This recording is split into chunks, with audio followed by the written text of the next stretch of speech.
Detective Angela Martinez had seen enough cold cases to know that the most shocking revelations often came from the most seemingly straightforward investigations. On that overcast morning in September 2024, she opened a file that had been gathering dust in the Riverside County Sheriff's Department archives for nearly 3 decades. The Wilson family car accident from 1995 appeared to be nothing more than a routine tragedy until advanced DNA analysis would expose one of the most disturbing family conspiracies in California criminal history.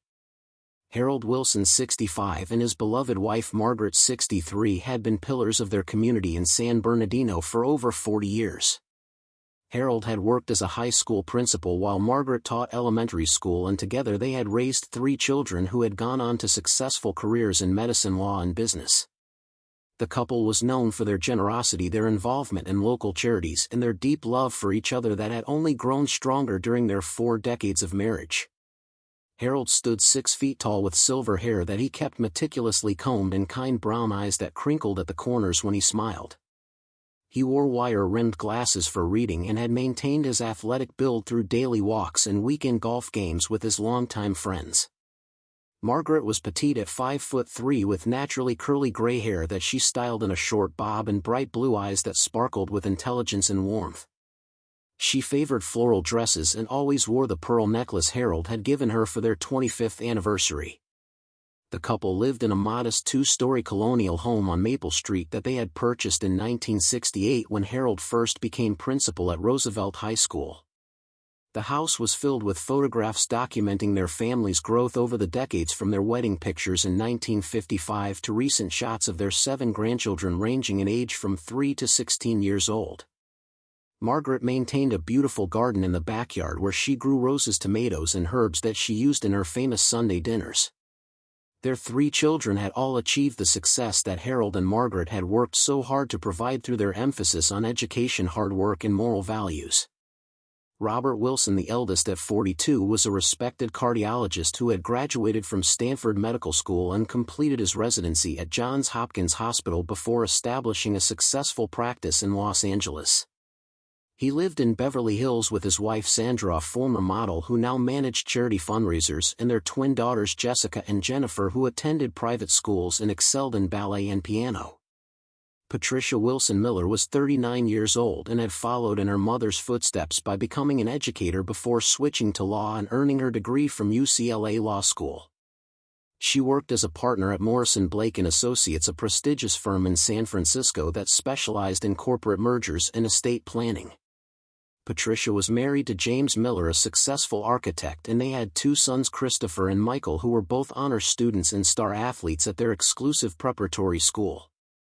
The youngest Wilson child was David, who at 36 had become a real estate developer in Orange County, specializing in luxury custom homes for wealthy clients. David was known for his charismatic personality and his ability to charm investors and customers alike.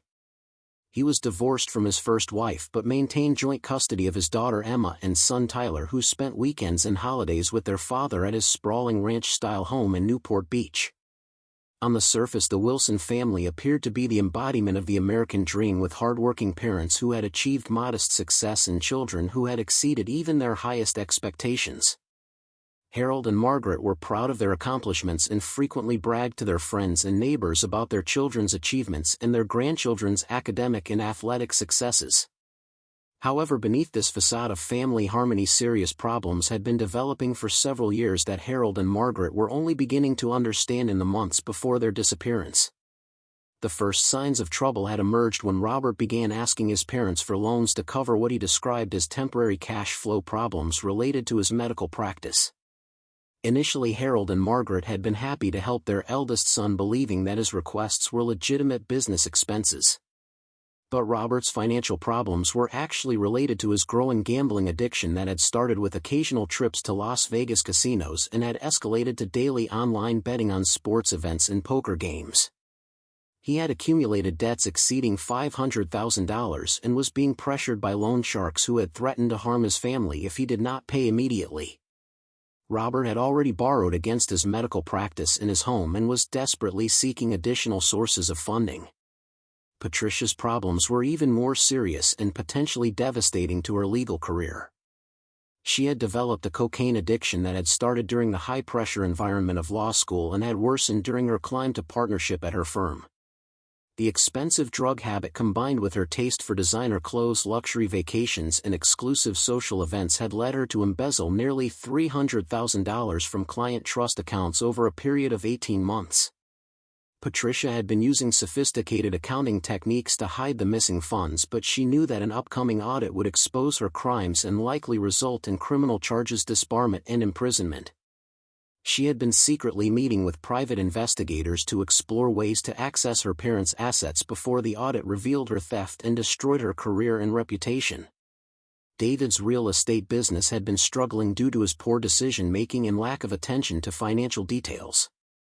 He had overpaid for several properties during the peak of the market and had been unable to sell them for profits when construction costs exceeded his budgets and buyers became scarce. He owed nearly $2 million to various contractors, suppliers and investors and was facing multiple lawsuits that threatened to force him into bankruptcy. More troubling was David's involvement with organized crime figures who had provided financing for his projects in exchange for money laundering services that David had naively agreed to without fully understanding the legal and personal risks involved. These dangerous associates were now demanding immediate repayment of their loans and had made it clear that David's family members could become targets if he failed to honor his obligations. The three Wilson children had been meeting secretly for months to discuss their mounting financial problems and their growing desperation for solutions that could save their careers and possibly their lives. During these clandestine conversations, they had begun to focus on their parents' substantial assets as the only realistic source of the large amounts of money they needed immediately. Harold and Margaret Wilson had been much more financially successful than their modest lifestyle suggested. In addition to their family home and their retirement savings, they owned several rental properties that generated steady income and had accumulated a sophisticated investment portfolio worth over $3 million. They also maintained substantial life insurance policies that would pay their children $2 million each if both parents died within a short time period. Most importantly, Harold and Margaret had been quietly collecting gold coins and other precious metals for over 20 years as a hedge against inflation and economic uncertainty. They stored these valuable items in safety deposit boxes at 3 different banks under slight variations of their names and had never told their children about these holdings, which were worth an additional $2 million. The Wilson children had initially hoped to convince their parents to provide voluntary loans or early inheritance payments that could solve their immediate financial crises. They had carefully orchestrated family dinners and private conversations where they gradually revealed their problems and asked for help while emphasizing their love and respect for their parents and their gratitude for everything Harold and Margaret had provided over the years. But Harold and Margaret had become increasingly suspicious of their children's sudden interest in family finances and their repeated requests for large sums of money. Margaret had always been protective of their financial security, and Harold shared her concerns about providing funds that might enable irresponsible behavior rather than solving underlying problems. The couple had quietly hired a private investigator to look into their children's financial activities and had been shocked to discover the extent of Robert's gambling debts, Patricia's embezzlement, and David's involvement with criminal associates. Harold and Margaret realized that simply providing money would not solve their children's problems and might actually make them worse by enabling continued destructive behavior. During a tense family meeting in September 1995, Harold and Margaret confronted their children with the information they had discovered and announced that they would not be providing any financial assistance until their children sought professional help for their addictions and illegal activities. They also revealed that they were considering changing their will to leave their estate to various charities and educational institutions rather than to children who had proven unable to manage money responsibly.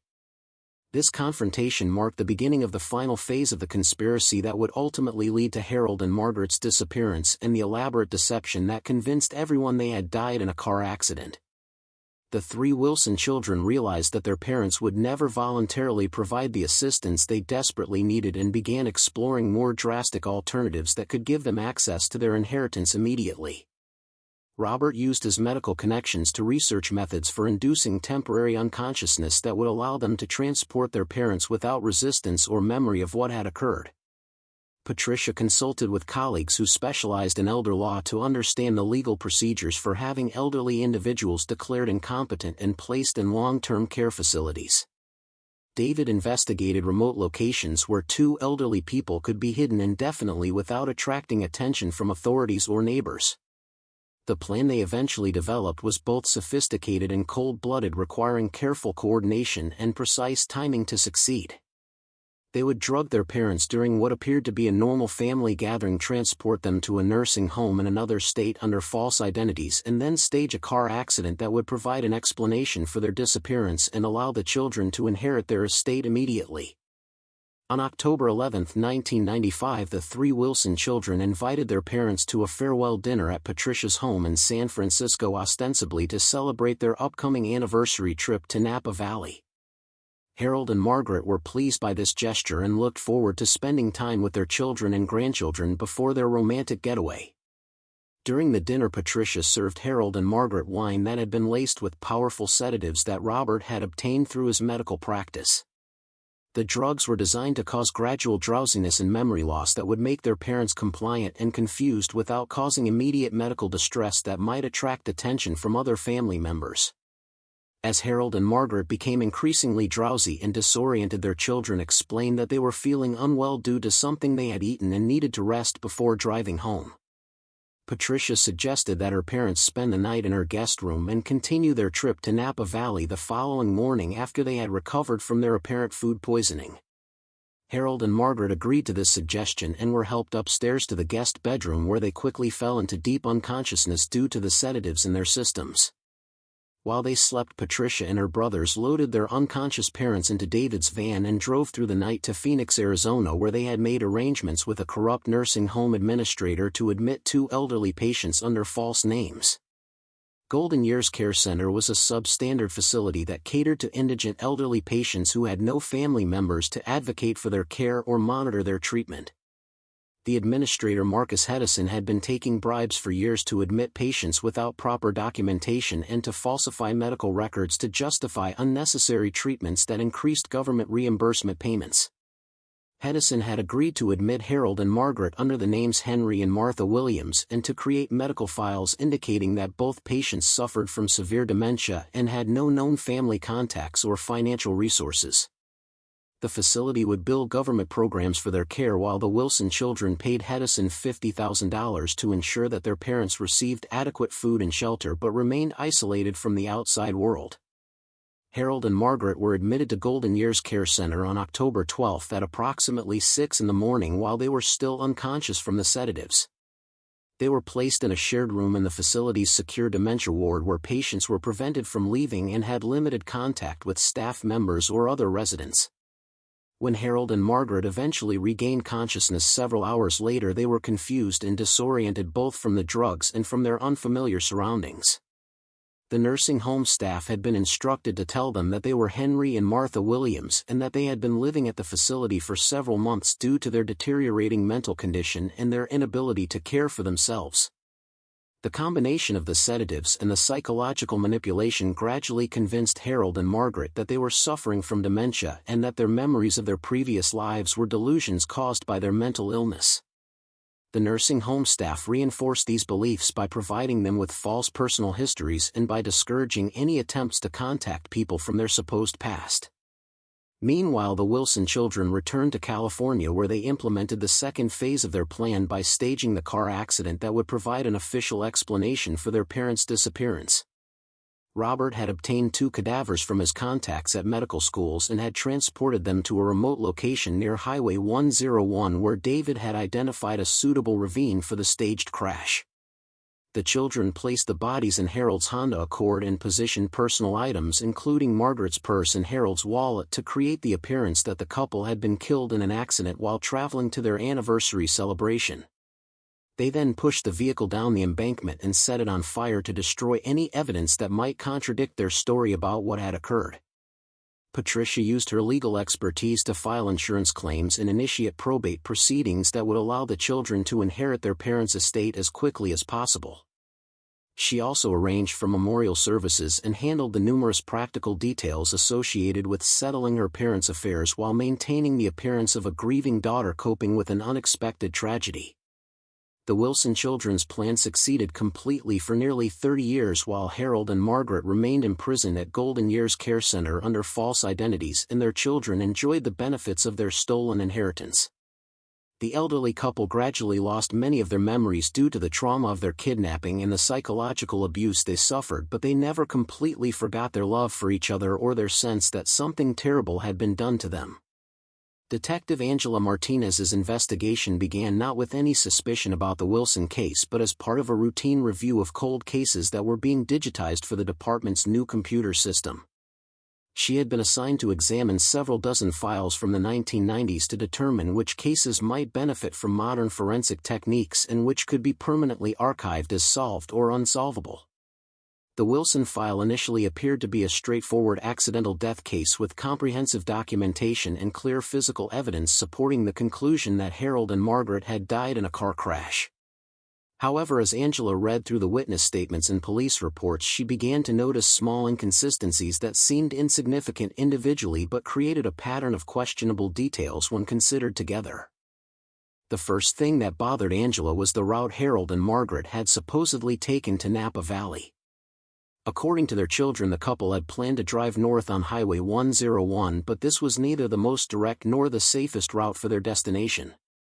Harold was known to be a cautious driver who preferred interstate highways and had made the same trip many times using different roads that offered better visibility and fewer dangerous curves.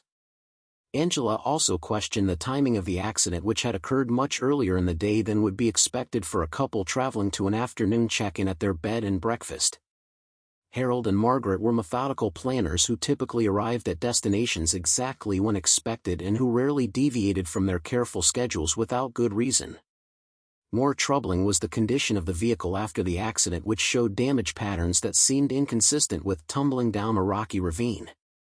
Several components that should have been crushed or displaced remained intact, while other parts showed impact damage that appeared to have occurred before the fire rather than during the crash itself. Angela decided to request the original physical evidence from the Wilson case, including tissue samples that had been preserved for potential future testing. She was surprised to discover that most of the biological material had been stored properly and was suitable for modern DNA analysis that could provide much more detailed information than had been available to investigators in 1995. The DNA testing process took several weeks due to the degraded condition of the samples and the need for multiple confirmatory tests to ensure accurate results. Angela had submitted hair and tissue samples from the crash site along with reference materials taken from Harold and Margaret's personal belongings that had been preserved as evidence. When the laboratory results finally arrived, Angela was completely unprepared for what they revealed. The genetic material recovered from the car crash did not match Harold or Margaret Wilson at all. Instead, the DNA belonged to two unidentified individuals whose genetic profiles were not present in any law enforcement database and whose identities could not be determined through existing records. This discovery meant that someone had deliberately placed other bodies in the Wilsons' car and had staged an elaborate accident scene to create the false impression that the elderly couple had been killed. Angela now faced the possibility that Harold and Margaret Wilson were still alive somewhere, or that they had been murdered and their bodies disposed of in a location that had never been discovered. Angela expanded her investigation to include a comprehensive review of the Wilson family's personal and financial circumstances during the months preceding their disappearance. She interviewed neighbors, friends, and former colleagues to develop a more complete picture of the family dynamics and to identify any potential sources of conflict or motivation for violence. What emerged from these conversations was evidence of serious financial problems affecting all three Wilson children that had created mounting pressure for quick solutions involving large amounts of money. Angela discovered that Robert had been gambling heavily and owed substantial debts to dangerous creditors who had been threatening his family. Patricia had been stealing money from her law firm's client accounts to support her drug addiction and expensive lifestyle. David's real estate business was failing and he owed millions of dollars to contractors and organized crime figures. Angela also learned that Harold and Margaret had become aware of their children's problems and had refused to provide financial assistance beyond reasonable amounts for legitimate emergencies. The couple had been considering changing their will to reduce their children's inheritance and had even discussed leaving their estate to charitable organizations instead of family members who had proven unable to manage money responsibly. The breakthrough in Angela's investigation came when she decided to search for elderly individuals who had been admitted to care facilities in western states during the weeks following the Wilson disappearance. She was looking for patients who matched Harold and Margaret's physical descriptions and who had been placed in institutions under circumstances that seemed unusual or poorly documented. This search required Angela to contact dozens of nursing homes, assisted living centers, and psychiatric facilities in California, Nevada, Arizona, Utah, and New Mexico to request information about residents who had been admitted during late October and November 1995. Most facilities had incomplete records from that time period, but several administrators were able to provide lists of patients who had arrived during the relevant time frame. After weeks of painstaking research, Angela identified several potential matches, including 2 residents at Golden Years Care Center in Phoenix, Arizona, who had been admitted in November 1995 under the names Henry and Martha Williams. According to the facility's records, both patients suffered from severe dementia and had been placed by a private social service agency that specialized in caring for indigent elderly individuals with no family support. Angela obtained court orders to access the medical files and photographs of Henry and Martha Williams and was immediately struck by their resemblance to Harold and Margaret Wilson. The patients' heights, weights, and general physical characteristics matched perfectly, and both individuals had surgical scars and other identifying marks that corresponded to medical records from the Wilsons' personal physicians. More importantly, the timeline of their admission to Golden Years Care Center coincided exactly with the disappearance of Harold and Margaret Wilson, suggesting that the 2 cases were directly related. Angela arranged for DNA testing using samples collected from the nursing home residents and reference materials from the Wilson family home. The DNA results confirmed what Angela had suspected: Henry Williams was Harold Wilson and Martha Williams was Margaret Wilson. The elderly couple had been living at the Phoenix nursing home for 29 years under false identities, while their children had inherited their estate based on fraudulent death certificates and staged physical evidence. Angela's next challenge was determining how Harold and Margaret had been transported to Arizona and placed in the nursing home without their consent or knowledge. She interviewed current and former staff members at Golden Years Care Center and eventually identified several employees who remembered the unusual circumstances surrounding the Williams admission. A former administrator named Marcus Hedison had left the facility in 2001 after being investigated for financial irregularities and documentation violations. Angela tracked Hedison to a retirement community in Nevada where he was living under an assumed name and struggling with alcohol addiction and failing health. When confronted with evidence of his involvement in the Wilson case, Hedison eventually admitted that he had accepted bribes to admit patients without proper documentation and to falsify medical records. He revealed that 3 well-dressed adults had brought Harold and Margaret to the facility while they were heavily sedated and had paid him $50,000 to ensure their parents received basic care while remaining isolated from outside contact. Hedison provided detailed descriptions of the Wilson children and confirmed that they had visited the facility several times during the first year to check on their parents' condition and to provide additional payments for their care. However, the visits had stopped after Patricia Miller's law firm began investigating her embezzlement, and the children became concerned about maintaining distance from their crimes. Armed with this information, Angela obtained arrest warrants for Robert Wilson, Patricia Wilson Miller, and David Wilson on charges including kidnapping, elder abuse, insurance fraud, and conspiracy. The arrests were coordinated simultaneously in Los Angeles, San Francisco, and Orange County to prevent the siblings from communicating and potentially fleeing or destroying evidence. Robert Wilson was taken into custody at his medical office while he was examining patients and showed no emotion when informed of the charges against him. Patricia Wilson Miller was arrested at her law firm during a partners' meeting and immediately requested an attorney before making any statements. David Wilson attempted to flee when police arrived at his Newport Beach home but was apprehended at Los Angeles International Airport while trying to board a flight to Mexico. The 3 siblings were held without bail due to the severity of the charges and the risk that they might attempt to leave the country or harm their parents, who were now key witnesses in the prosecution case. During their individual interrogations, none of the Wilson children showed remorse for their actions, and all claimed that they had acted in their parents' best interests by ensuring they received proper medical care. The reunion between Harold and Margaret Wilson and their true identities was both heartbreaking and inspiring for everyone involved in the investigation. Despite their advanced ages and the cognitive decline caused by decades of psychological abuse, the elderly couple slowly began to recover fragments of their memories and personalities when presented with photographs and personal items from their previous lives. Margaret cried when she saw pictures of their former home and garden, while Harold became agitated when shown photographs of his children and demanded to know why they had abandoned him. The couple's love for each other had survived their ordeal, and they found comfort in being together even though they could not fully understand what had been done to them or why their own children had betrayed them so completely. Medical evaluations conducted after their true identities were confirmed showed that Harold and Margaret retained enough cognitive function to understand basic concepts about their situation and to express their feelings about the trauma they had endured. Both individuals were angry about being deceived and imprisoned, but also expressed sadness about losing so many years with their grandchildren who had grown up believing their grandparents were dead. The legal proceedings against the Wilson children were complicated by the unprecedented nature of their crimes and the difficulty of calculating appropriate compensation for 29 years of wrongful imprisonment and stolen inheritance. The case attracted national media attention and sparked discussions about elder abuse prevention and the need for better oversight of nursing home admissions and patient identification procedures. Harold Wilson died peacefully in his sleep 8 months after his rescue, having lived just long enough to see his children convicted and sentenced for their crimes.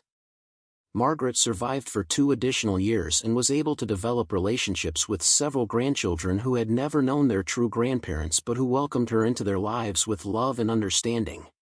The nursing home where Harold and Margaret had been held was eventually closed, and its administrators faced criminal charges for their role in enabling the conspiracy through fraudulent documentation and inadequate patient care. The facility was converted into a memorial center dedicated to preventing elder abuse and educating families about warning signs of financial exploitation. The DNA evidence that revealed the truth about Harold and Margaret Wilson's fate demonstrated the power of modern forensic science to provide justice for victims decades after their crimes had been committed. The case inspired new legislation requiring stricter identification procedures for nursing home admissions and better coordination between law enforcement agencies when investigating suspicious deaths involving elderly individuals. Angela Martinez became a nationally recognized expert in elder abuse cases and was promoted to lead a specialized task force focused on investigating crimes against elderly victims. She maintained contact with Margaret Wilson during her final years and delivered a eulogy at her funeral that honored both Harold and Margaret's memory and their remarkable survival against impossible odds. The 3 Wilson children received sentences ranging from 25 years to life in prison for their roles in the conspiracy and showed no remorse during their trials. They lost all rights to their parents' estate, which was distributed among the grandchildren and various charitable organizations that Harold and Margaret had supported during their teaching careers. The case served as a powerful reminder that family relationships based on love and trust could be corrupted by greed and desperation, and that even the most carefully planned crimes would eventually be exposed by advances in forensic science and the determination of investigators committed to finding the truth.